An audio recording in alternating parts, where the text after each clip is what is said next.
And now, from beyond our dimension, this is the JeffMara podcast. Here's Jeff. My guest is Peter Finnell, who was here previously to talk about his NDE. Since he's been on, Peter has went to Costa Rica for an ayahuasca retreat, which helped him process his NDE, and we're going to talk about that and more. Peter, welcome back. Thanks for having me back on, Jeff. Appreciate it. Peter, for those who are not aware of your NDE, can you briefly review what happened? Yeah. July of 2021, I had what was supposed to be a routine surgery, and it didn't go well.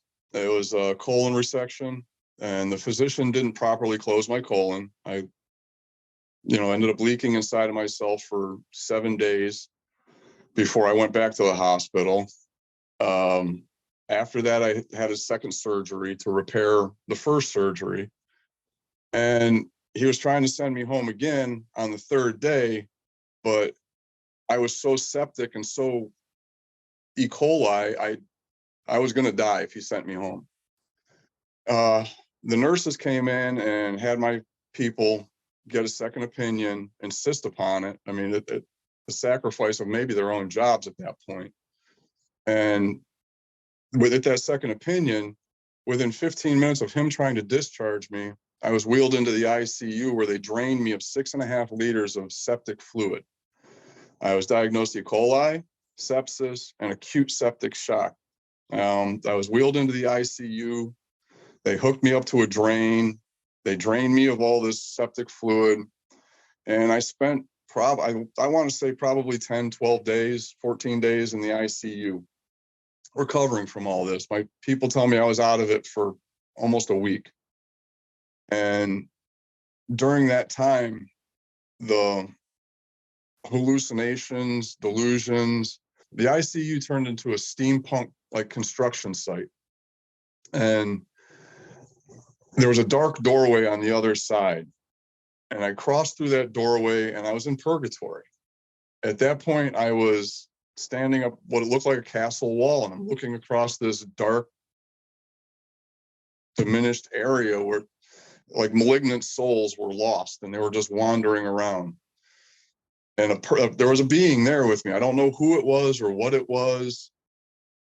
And it was like I got a download of information. And on the other side of purgatory, I could see there was a light. There was a path outside of what I was seeing. And I took that experience as a warning to what my life was, to what it has become. Before I was a heavy drinker. I would do a 12-pack a day, 5 nights a week, sometimes 7 nights a week. I was a 2 to 3-pack a day cigarette smoker. I was a championship barbecue guy. I got the word tattooed on my knuckles here, and now I don't drink. I don't smoke cigarettes. I can't even eat meat because of the surgery. I can't process the food the way I used to. So my life has been completely altered by that failed surgery. And in the state of Florida, there's no repercussions. The liability is so minimal, no lawyers want to touch it. So it's not like I have a medical malpractice case. My life was just thrown into chaos and I had no recourse. And when we did the first video, I was a wreck. I was an absolute total wreck. I want to thank you and your wife for editing that video so professionally. And it changed my life doing your show. It really did. I was telling Peter before we started that he's like a different person. He's so calm and relaxed now. What was it about just doing the show that helped you? The show was the catalyst that began my healing. Speaking about it, seeing how I was so broken, and then going through and reading all the comments. I went back and I went through every comment that every viewer had put up there. If I acknowledged it with a thumbs up, or I actually took the material and responded, and it pointed me in directions that I would have never thought of before. down the path of the dark night of the soul, where that philosophy is you're letting go of the old you and trying to create the authentic you. The alcohol and the cigarettes and the lifestyle that I was living before was all just part of what I thought society, what I was supposed to be, not who I actually was. So reading the comments and getting that direction from people who have been through these things or, studied the NDEs really helped me out a lot. It was amazing. That's great feedback. And it's great that we have such an awesome community here that the commoners or the viewers could actually help you out. Oh, without a doubt. There was even one exchange, a gentleman, somebody, I don't know exactly who, I don't know if it was on Facebook he got a hold of me or through the comments, but we had a back and forth, a little tiff going on about the comment of me being a redneck. And I was trying to argue my point, and he was saying his point, and we met in the middle and we agreed to disagree on that. And there was no animosity or anything, but it got me to thinking, the whole redneck persona and who I used to be and who the authentic me is going to be. And that even helped me, even a little argument like that, small conversations, That's amazing. Was it one of the commoners that inspired you to go to Costa Rica? No, I'd started looking up psychedelic therapy here in the States. That's, the ketamine therapies and things of that nature people had suggested. And through looking up the psychedelic therapies, I'd done mushrooms as a kid and LSD and things like that.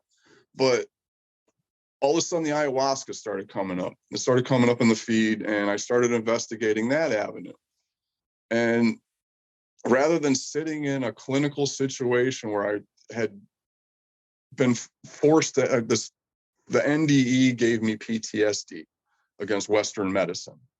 So being in a clinical situation with clinical psychologists was not going to work for me at all. So I started investigating the ayahuasca deeper, and it became a calling. I went through and looked at several different places, some here in the States, some in Costa Rica, some in Brazil, Peru. And through all of that, I found a resource, Soltera, that really, really helped out. Their philosophy with ayahuasca, the way that they handle it, the integration, the process is amazing. And it made me who I am today in comparison to who I was when we did the video the first time. When you went there, was it more of a spiritual, shamanic type of retreat, or was it more clinical where you would just kind of take the ayahuasca? No, this was completely spiritual, completely traditional in the Shipibo traditions. The healers that were there was two healers. They were a husband and wife team, and they've been dealing with ayahuasca since they were children. I believe they started when they were about 11 years old, is what they said. And they produce the ayahuasca. They have you set intentions before you go in. There's the healers that are the Shipibos and their tradition, and then there's the facilitators that work for Soltera that help you with the integration of what you're trying to process and what you're going to go through. And they basically watch you while you're in the medicine to make sure that you're okay. It's very safe, it's very secure, and I can't imagine doing it any other way because the way that it helped me. Did you end up going through periods of vomiting? Oh, yes. The purge is real. Whether it's a forward purge, a reverse purge, sweating, crying, trembling, being immobilized, that's all different ways and different forms of the purge. So when you were going through it, did you have another NDE-like experience? And if so, what did you see? During the third ceremony, yes, I did. I um I need to start at the beginning with this though, because there's 4 ceremonies and each one ties into the next one. So you never know what you're going to face. My first one, I didn't trust the medicine and I didn't trust my hernia. I have a massive hernia from the surgery. And I didn't trust that purging. So when the healers came around, they sing an Icaros. It's a Shipibo song that they sing to each individual because they kind of read you where you're at in the medicine and what you're going through. And they sing this song, this Icaros, with just their voices. There's no percussion, there's no instruments. So when they came to me, they were coming around, they were to the left of me, I was awake. When they got in front of me, I fell asleep. And when they got to the right of me, I woke up again. That was my body shutting down and denying the process because I was afraid of the purge, the medicine. And that led into the second night. The second night, the second ceremony, I was in the bathroom reverse purging and I was sweating profusely and I started having negative thoughts about the physician, about the hospital, about my situation. And I had asked ayahuasca to stop the negative thoughts. And at that point, my reverse purging completely stopped. I had spirit animals come to me. And it was the craziest thing. I had a serpent come to me, cut off my reverse purge. I was able to get out of the bathroom, go back into the Maloka, which is the big hut that we all sit in during ceremony. And as soon as I sat down, I was able to forward purge.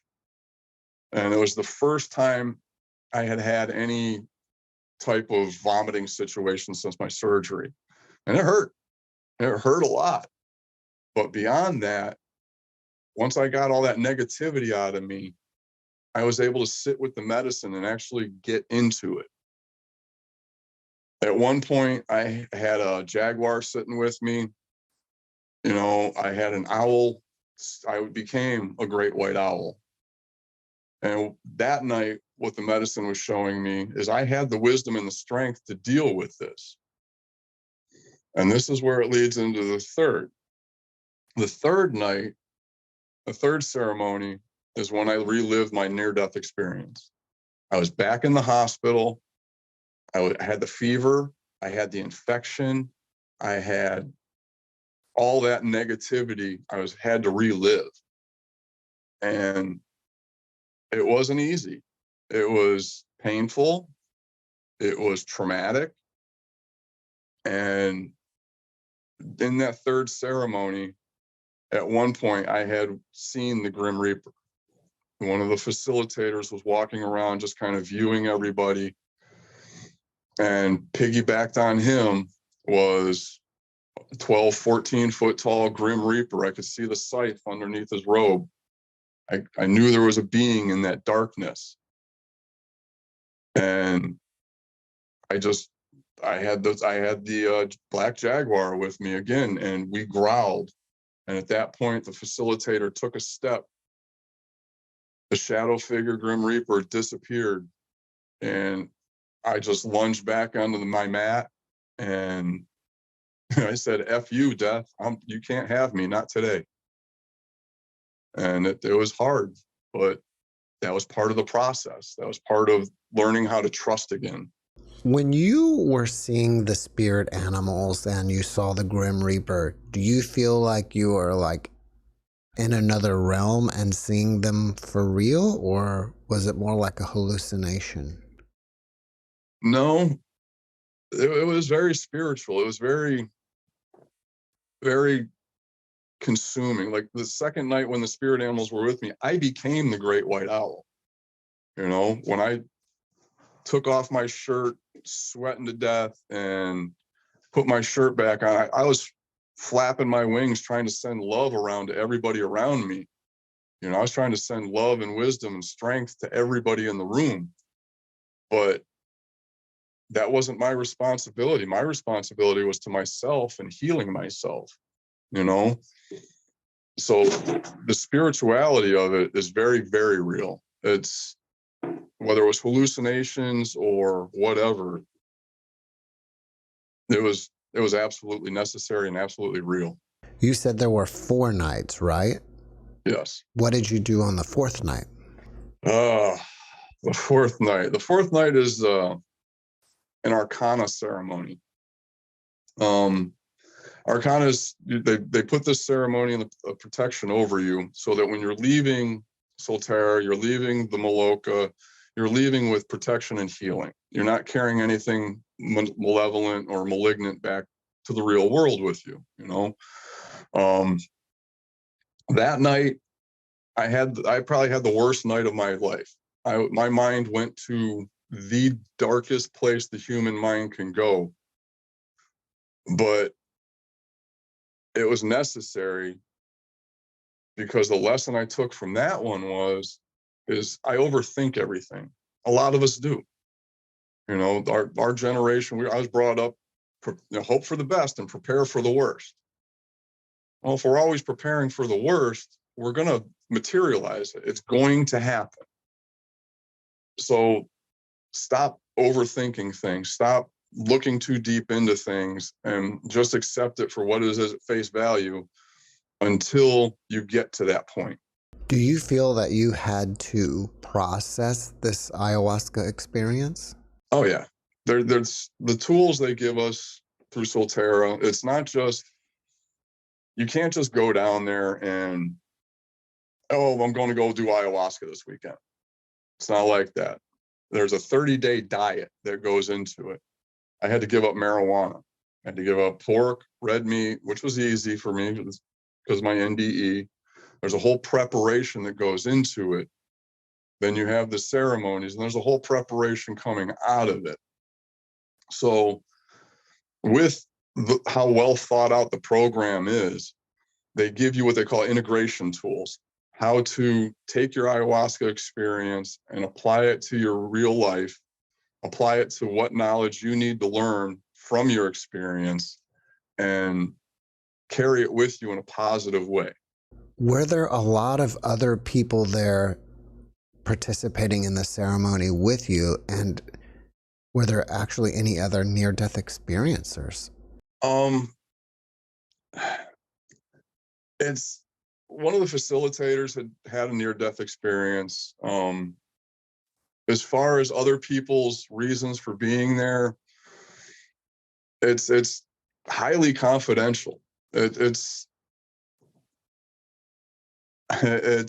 strange. You know, I went in there with 22 strangers. We were all 22 strangers that went in together. Through the process, 2 people dropped out. Whether it was before or after a couple of ceremonies, you know, that was their choice. That, you know, the individuality is key in all of this. You know, so we walked in 22 strangers. I walked out with 19 brothers and sisters, all given birth by Mother Ayahuasca. It was it was beautiful. It really, really was.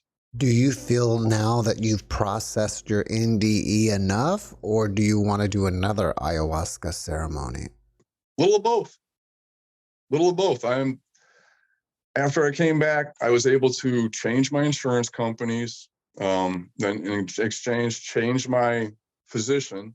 I got a new primary care, a new plan, and I've made appointments. You know, this is something I would have, you know, 3 months ago, I wouldn't have done.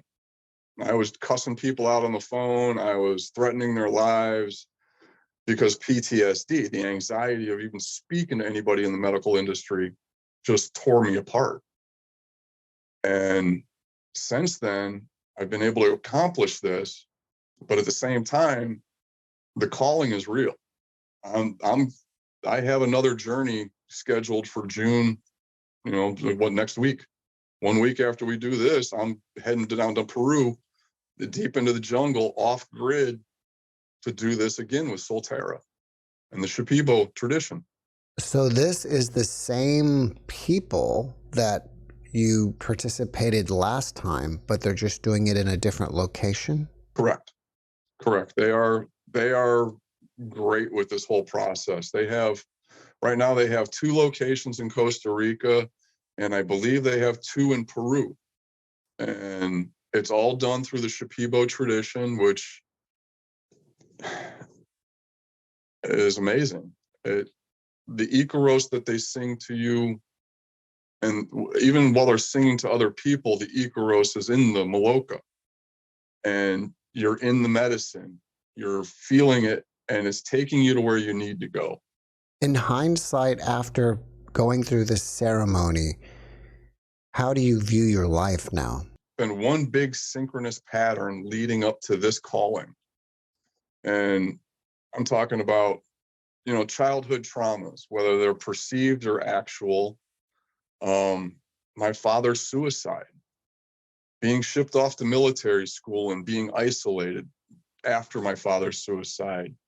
The teenage years, all the things that I had to go through, doing the psychedelics as a child and not understanding the things I was seeing or the things that were being delivered to me. I had no concept at 15, 16 years old. I was just having fun. And then beyond that, my military service, my construction career, barbecue, everything in life has led me up to this point. I mean, I've had to process this my entire life, from childhood traumas on through the NDE. I've had to speak with people who had PTSD from military service that I was able to help.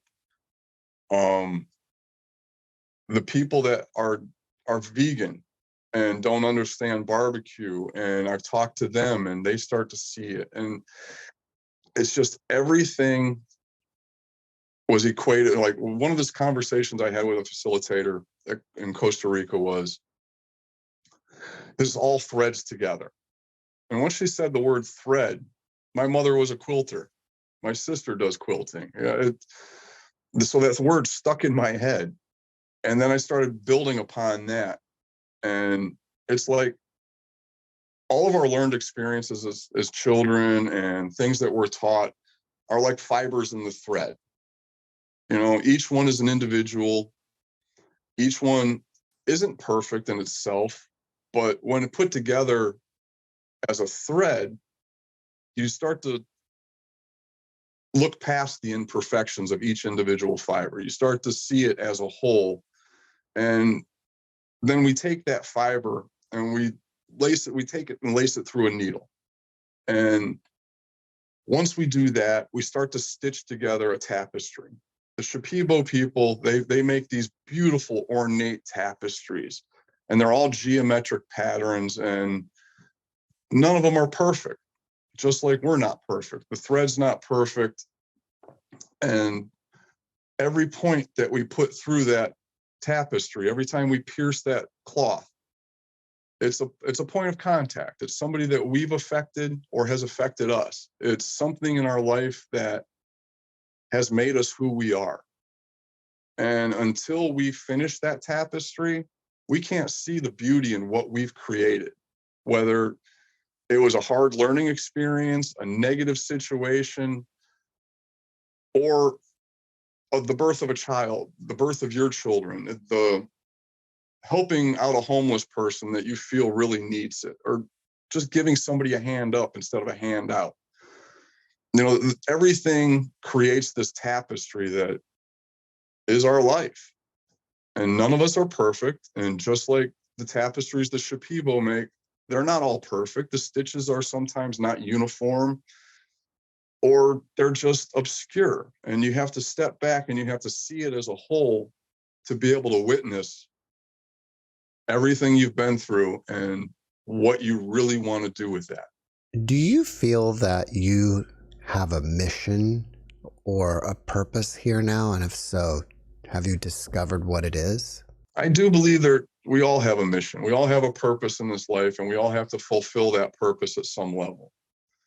And right now, Mine is learning about plant medicine. Mine is learning about ayahuasca and how it helps people, and because how it helped me.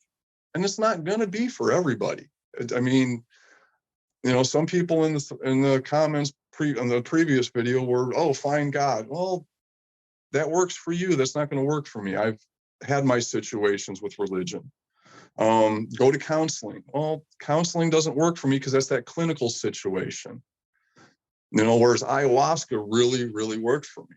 And it really worked for the 19 brothers and sisters that I walked away having after this experience. And now when I go to Peru in a week, I'm going to walk away with 12 more brothers and sisters because it's a smaller circuit down there. It's a smaller setup.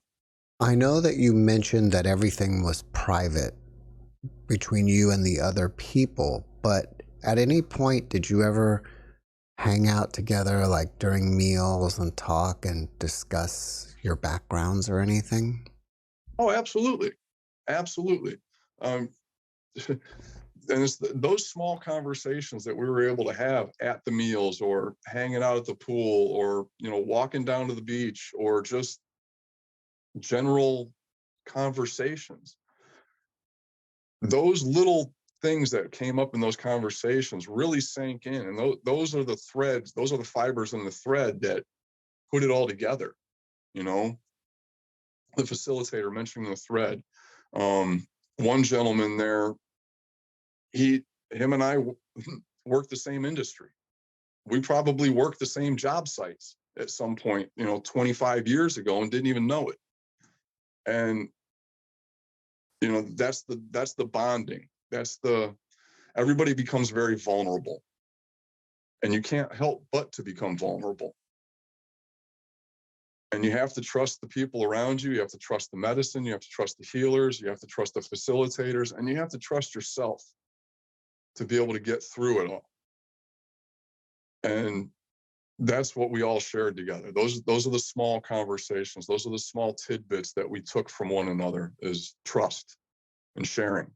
I'm not officially endorsing or inspiring people to participate in ayahuasca, but I am curious, if you don't mind sharing with us, how much does it cost to do that? The trip to Costa Rica, it was my first time out, so I wanted a private room. I didn't know if I had to wrestle with my demons, if we were going to need some privacy or not. So it was a little over $7,500. That included the airfare too? That was the airfare. That was the whole package. Okay. And that was the week, it was all inclusive, all meals. Everything was provided for us. It was just the whole experience, and it worked well. Would you do the ceremonies at nighttime? Yes, absolutely. We'd start at about 7:30 in the evening, and in Costa Rica, surprisingly enough, the sun went down fairly early. And by the time we were getting into the medicine, it was dark. But the first two ceremonies that we had the most beautiful full moon coming up behind us, and it lit up our side of the Maloka, where me and my the people around me, we all had this beautiful moonlight coming through, and it was spectacular, and it would last till about 3:30 in the morning. Do you feel like the other people there that you spoke with were there because they needed to work through something, or they were just trying it like on a whim? No, this is not a whim. This is not a whim by any stretch of the imagination. Everybody there had a reason. Everybody there was everything. Ron White talked about giving up his addiction through ayahuasca. Mike Tyson has talked about, dealing with his traumas through ayahuasca. Everybody has their own reason for doing this. Some people were there for guidance in their life. Some people were there for addictions. I was there for PTSD. Other people were there for a multitude of reasons. And it turns out that, when you go into an ayahuasca ceremony, you have to set intentions. And it's not, intentions are not expectations by any stretch of the imagination. It's, you go in, like my second ceremony, I went into the first ceremony with no intention. The second ceremony, after speaking to one of the facilitators, I had gained a little bit of knowledge, and I went in with the intention of loving and discovering the new me after the surgery, getting rid of the PTSD. And in doing that, I had a much better experience. I didn't have an expectation of what the medicine was going to do for me, because that comes from the surrender. You get your intention, you get your medicine, and you surrender to it, and you let it do its job.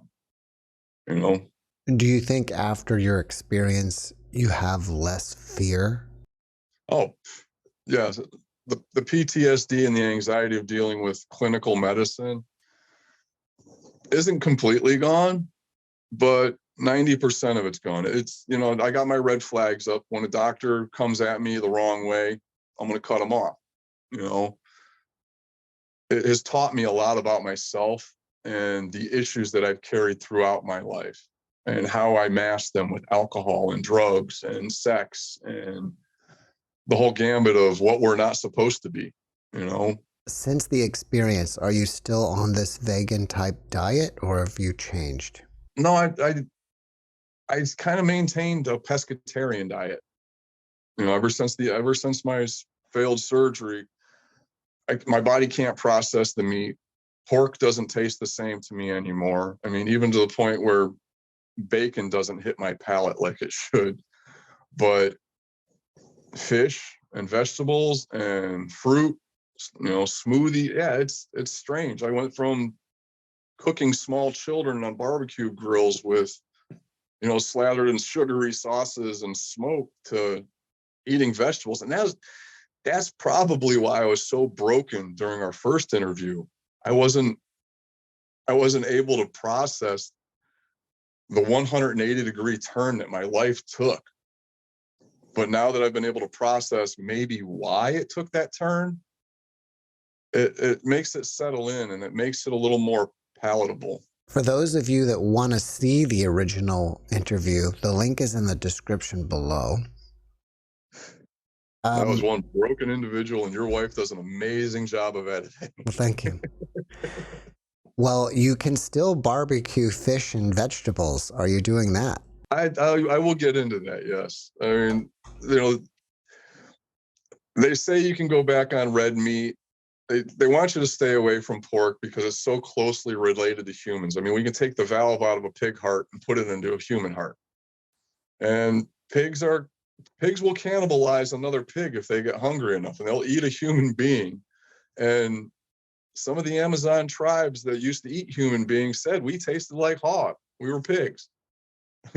So that's, stay away from the pork, but that's a personal choice too, just like the red meat's a personal choice. I'm not telling anybody to change their life.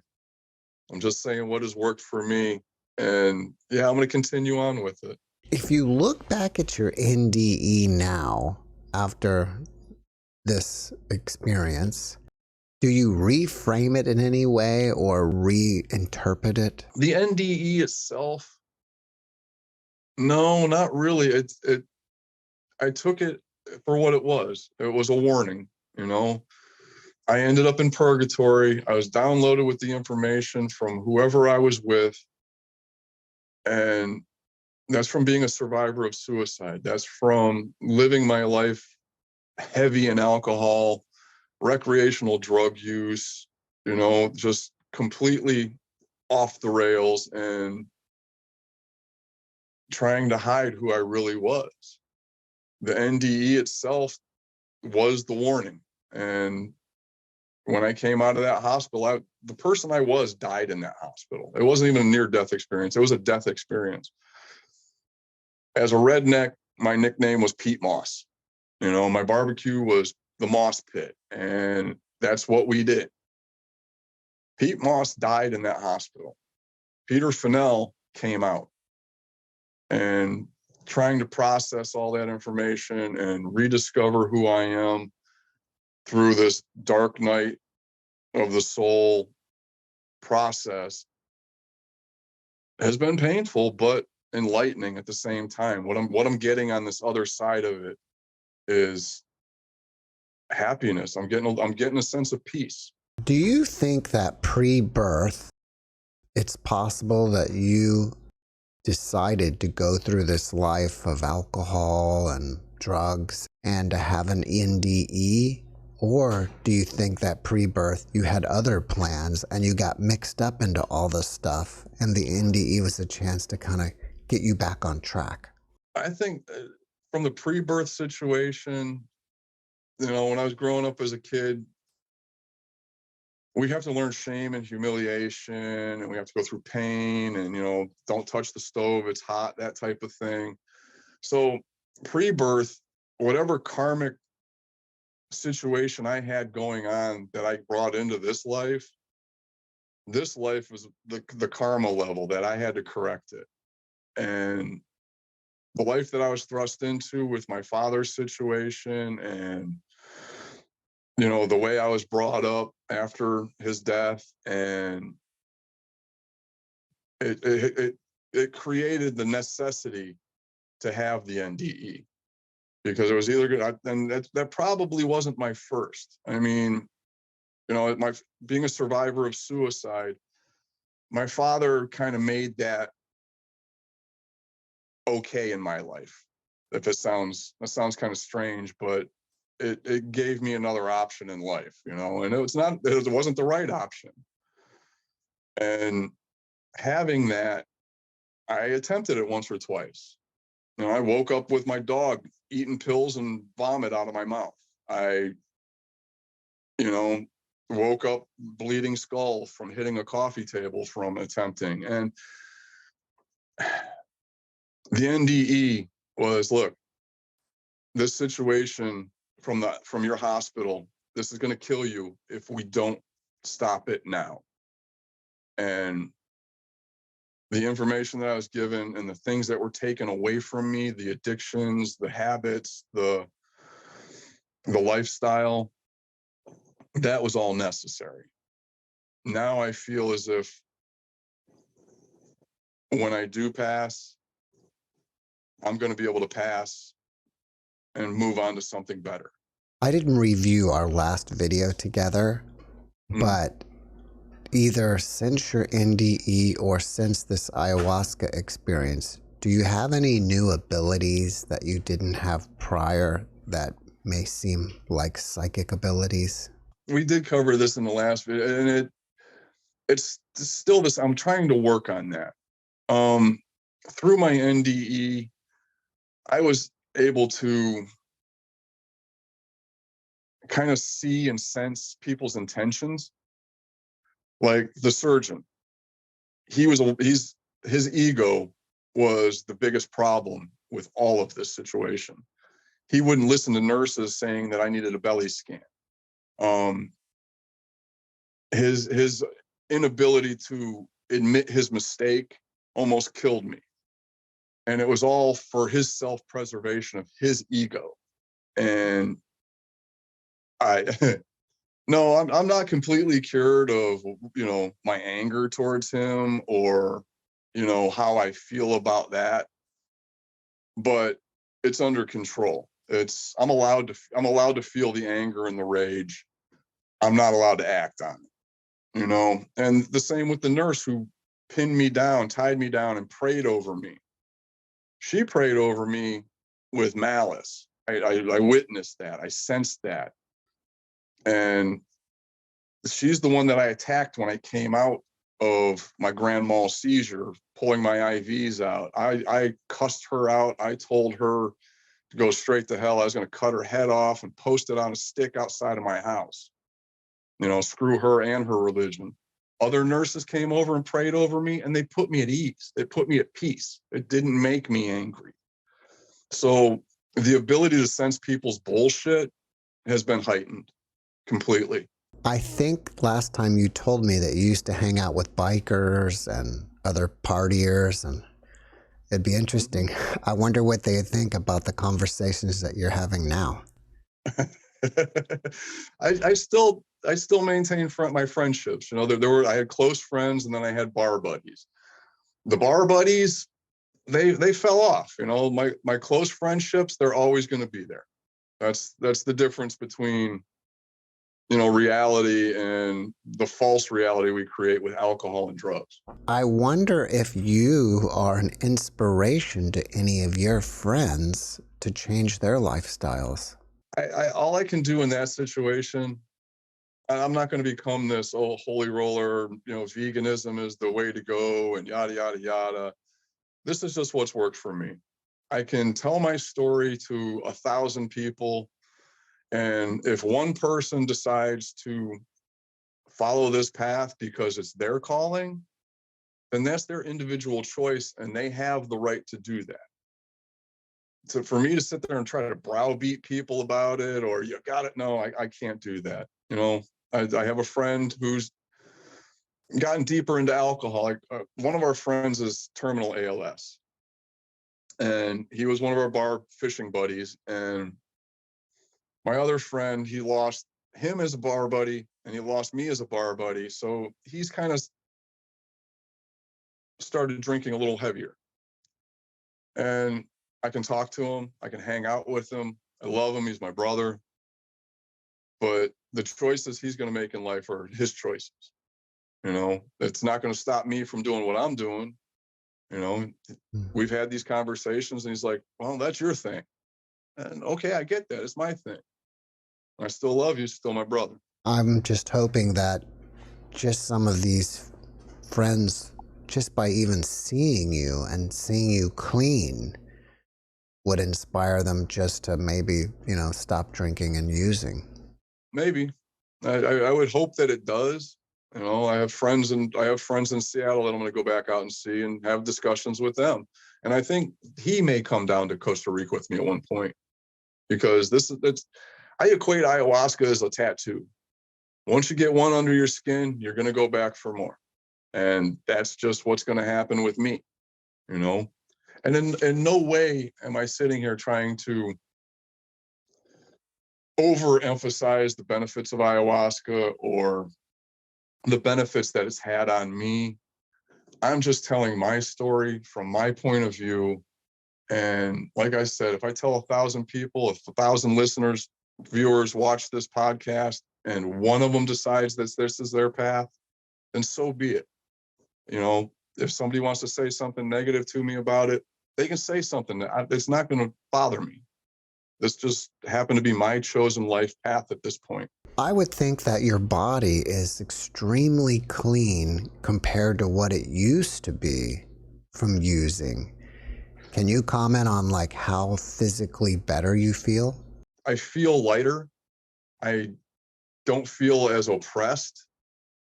I'm not dictated by the chemicals or the substances that I'm going to do, the alcohol I'm going to consume. You know, it used to be I had to be on my way to the bar at 4:30 in the afternoon to meet my friends, or I was getting frustrated. I was getting angry. The fact that I used to sit here and even after stopping drinking, after the NDE and the cigarettes, I was still consuming marijuana continuously on a daily basis. I mean, from edibles to smoke to, you know, all the concentrates. I just spent the last year and a half high. And since I've had to do the diatia going into the ayahuasca, which was giving up marijuana and medications and things of that nature, I started dreaming again. My REM sleep is solid. I'm having lucid dreams that I can control. I can come out of a dream, use the restroom in the middle of the night, lay back down and go back into the same dream and control it. And that has opened up my neural pathways in my brain. It has allowed me to be able to process all of the emotional shit that I had to deal with, all the physical stuff that I've had to deal with, all the anger, the rage, the wanting revenge, to, okay, this is daily life. I can deal with this. This isn't so bad. Well, Peter, after watching this second video, people may want to reach out to you and ask you questions. Are you open to that? Absolutely. chefdaddy1968@gmail.com. Well, before we finish up, can you give us one last positive message? Never make a permanent solution for a temporary problem, because things change. I mean, I used to be a redneck. I mean, barbecue, beer drinking, bar fighting, redneck. And now I'm not that person anymore. I'm trying to discover the new me. It's hold on to hope. That's the big message. Hold on to hope, because it will change and it will come if you allow it. Peter, thank you for that message, and thank you for coming back and being my guest again. Thank you, Jeff. Thank you, Mara. Thank you to the viewers, the commenters. Thank you all. You've helped me out immensely. I can't state that enough. Thanks for watching the JeffMara podcast. I really appreciate you. Another way to show support is through YouTube memberships. And if you do, there are loyalty badges and other perks depending on your level of membership. All you need to do is click the join button underneath the video to find out more. Thank you for your support.